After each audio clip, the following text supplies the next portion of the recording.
What is up everyone, Volathis here, and I have a new type of video for the channel for you guys. This is going to be my dungeon guide for the Sirensong Sea for Final Fantasy XIV Stormblood. So without further ado, we're going to hop in here, and I hope you enjoy the video. Right, the first thing you're going to deal with here is a set of ads called Banshees. All you have to do is just DPS them down, and after you DPS the first wave, there's going to be a second wave of Banshees, which will eventually crash into the island there, which is going to be followed up with a new set of mobs here with a Ancient Ymir and a Cracklaw, and all you should have to do is dodge any of the AoEs that is placed out there. After that, there's going to be a reflection of a Carlobos and 2 Banshees. All you have to do is dodge the AoE from the Tailspin from the reflection of Carlobos, and then after that you'll have the first boss, which is Lugat, and the first ability you're going to deal with is a Morpheus Applause. This is a AoE that covers half of the arena, whichever direction the boss faces, and the easiest way I found to deal with this mechanic was simply to stack on the boss as much as I could. That way I wasn't in the middle of nowhere when this AoE would drop. There's also going to be a mechanic called Hydro Ball, which is going to mark one of the players, and all you guys have to do is stack up to split the damage on that. Another move that is going to be thrown out there is Sea Swallows All. This is an ability that pulls everyone on top of the boss, and then it's going to drop AoEs called Concussive Oscillation. Simply do not stand in it. And then the last mechanic you're going to be dealing with this boss is Overtow. This is an AoE knockback and can possibly follow that up with the Hydro Ball. You'll just rinse and repeat this until you down the first boss. After that, you're going to be running into 3 Albatros, and while that's going on, you're just going to DPS them down, and there's basically a ghost ship in the background that's going to be firing from cannons, and it's going to be dropping AoE fire that you do not want to stand in, otherwise you're going to take burn damage for that. And then after that, you're going to move on to another set of mobs, which is 2 Sea Monks and another Albatros. And then after that, you're going to end up on the sort of ghost ship with 5 skinless mobs headed by a skinless skipper.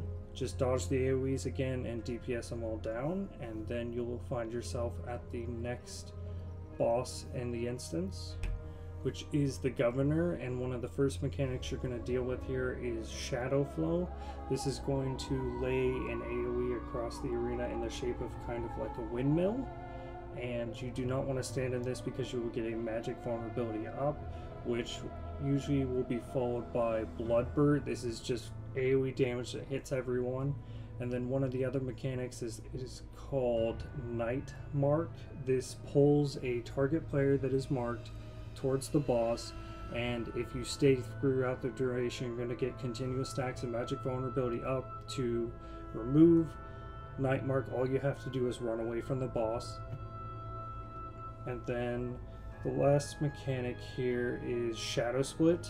The Governor is going to make many copies of himself, and when he does the Shadow Flow move, those mini versions of him are going to go around and place circular AoEs that function just like the Shadow Flow, so you just want to dodge that so you don't get magic vulnerability, and rinse and repeat that until you down the boss. After that, you're going to run into a Warden Hound and a few Rotting Captives. Just DPS them down, as well as the next group is going to be an Undead Warden and Rotting Captives. Now the Undead Warden will have a conal AoE called March of the Dead. Simply just dodge it. And then after that, you're going to experience another 2 Warden Hounds, and then the last one you have here is going to be the Fleshless Captive. It is going to drop AoEs around the area, as well as use a move called Seductive Scream. And I didn't have a chance to check this. I believe that it could be interrupted. If not, one method I used is when it was using Seductive Scream is I ran away as far as possible, and I was able to dodge it because I was so far away. The reason why you either want to interrupt or run away is because of the fact that it will drag you towards it, and it drops an AoE called Flood, which does high AoE damage. It will not kill you, but it does pack quite a punch. And then we have the final boss, Loreley, and the first mechanic you're going to deal with here is called Virgin Tears, which is going to drop circular AoEs throughout the arena, and that is followed up by either Morbid Advance or Morbid Retreat, depending on the spell.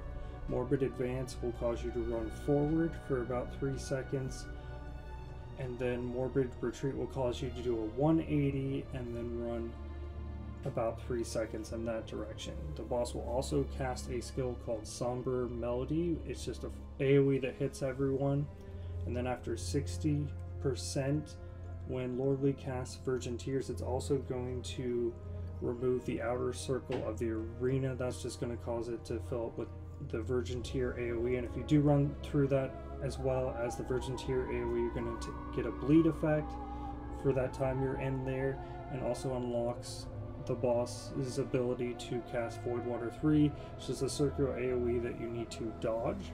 And then you're just going to rinse and repeat those mechanics until you down the boss. And then congratulations, you've not only beaten the final boss of the Sirensong Sea dungeon, but you've also cleared the first dungeon in Final Fantasy XIV Stormblood. Well, that was my first dungeon guide. If you enjoyed this video, please hit the like button. Comment down below, was this dungeon guide detailed enough for you? Was it not detailed enough? Do you need more details? Did you use similar methods that I did?